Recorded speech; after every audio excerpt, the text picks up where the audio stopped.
Hello, everybody, and welcome to this DVD close-up here on the Media Files.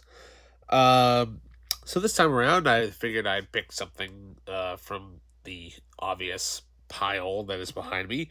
Uh, Certain set of movies that I've been wanting to discuss. I noticed that there's been another significant boom in the sword and sandals genre lately. Um, just every little bit here and there because with Lord of the Rings, with the Rings of Power series now out, and there's loads of other great stuff. I figured, what? Let's go back to the '80s and let's go back to where the genre really began to take shape.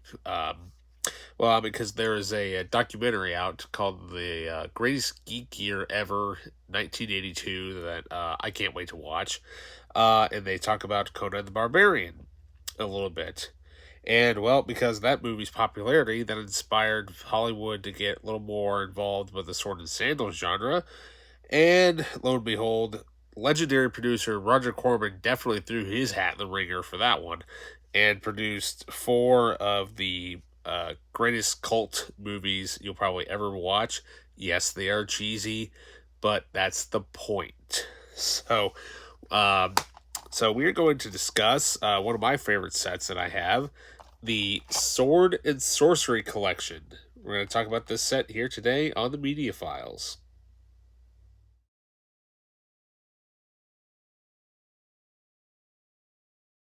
All right, welcome back. So, the Sword and Sorcery Collection.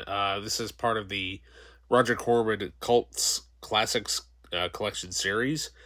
There's a whole bunch of these. I mean, you've got movies that are like sometimes it's just two movies, sometimes it's four movies, and whatnot. But any of his movies that he's produced, they've been made with basically very small budget, very limited. But hey, somebody's got to make the smaller movies. Not everything can be shot in Hollywood.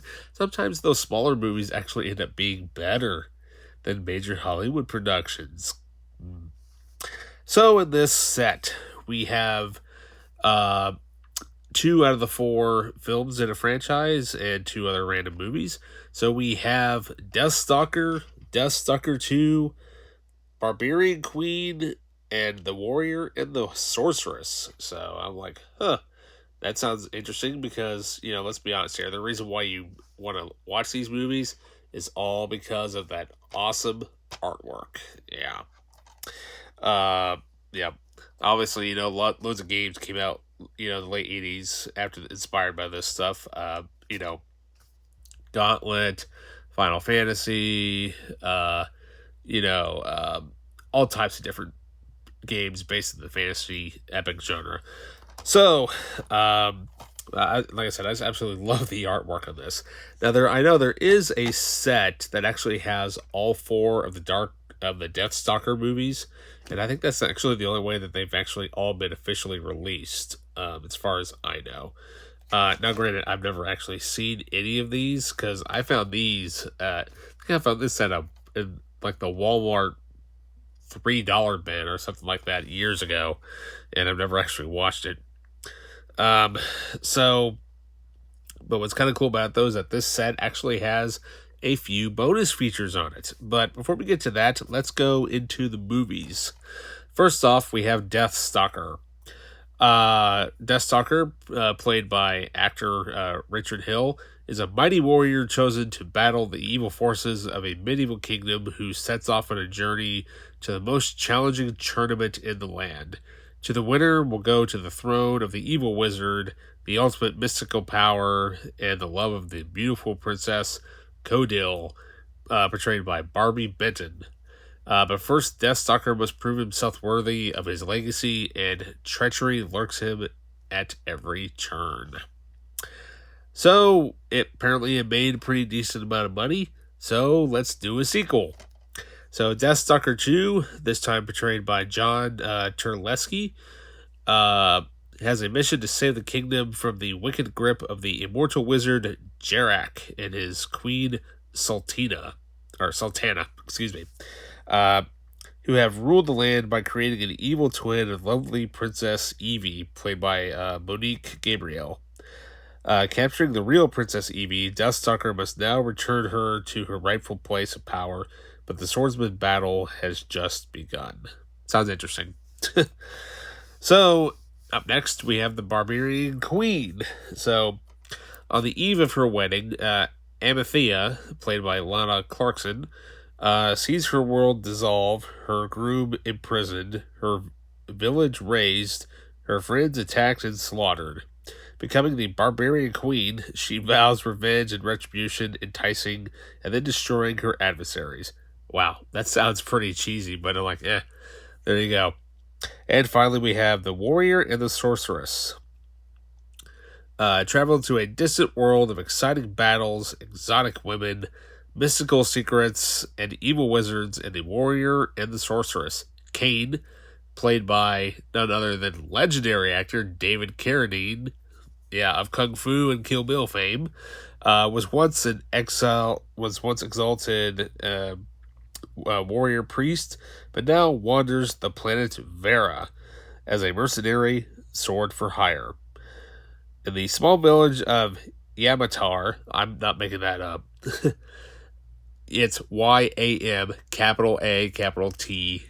Yeah, Yamatar.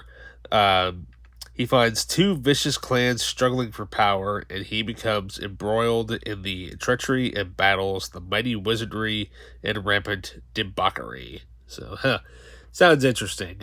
So, yeah, but what's kind of cool about it, though, is that these series are, they're all released by Shout Factory, and they always sometimes will, they'll throw in some trailers or some, hidden goodies every now and then.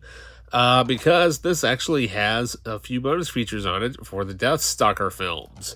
So for Deathstalker, we have a brand new anamorphic widescreen transfer, an audio commentary by producer John Sabardellati, I believe is how you pronounce his name. I don't know. However, though, special effects makeup by special effects artist John Carl Beekler and actor Richard Brooker. Those names sound kind of familiar. Friday the 13th, anybody? As well as the theatrical trailer, which is always good, and a photo gallery. So for Deathstalker 2, we have a brand new anamorphic widescreen transfer of the director's approved cut of the film. So basically, this version of Deathstalker 2 is the preferred director's cut. So, which was kind of like, that's interesting. Audio commentary by director Jim Wynorski and actors John Tarleski and Tony Naples, and as well as the theatrical trailer. Now, for the other two movies, there's absolutely nothing. It's just the movies, which sometimes they're lucky enough to get released. But what's cool about it, though, is that it's kind of sucks at the same time, though, is that when I got this, the case was, a little bit beat up, so it's, missing that little thing. But what's cool about it, though, is that you actually have loads of really cool artwork and also more pictures of the poster art, which is pretty cool. So, yeah, I mean, like I said, they all look like cheesy movies and whatnot, but, what can I say, though? They look like loads of fun, and I know there's a lot more of these Roger Corman cult classics collections that I would like to get. I should have got them when they were first coming out, because now I know they're kind of hard to find. And I know there's a bunch of them, because I know there's one that I think for Piranha and several others that he's done. Like Galaxy of Terror and whatnot. There's a bunch of those that I want to get. So yeah, what can I say though? It's loads of fun. 4 tales of barbarians and beauties. So there you go. There's your tagline for you.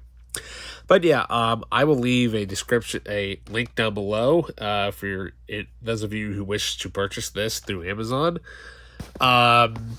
And also with that, remember to please like and subscribe and hit that notification bell and leave a comment. And so with that, I'll see ya.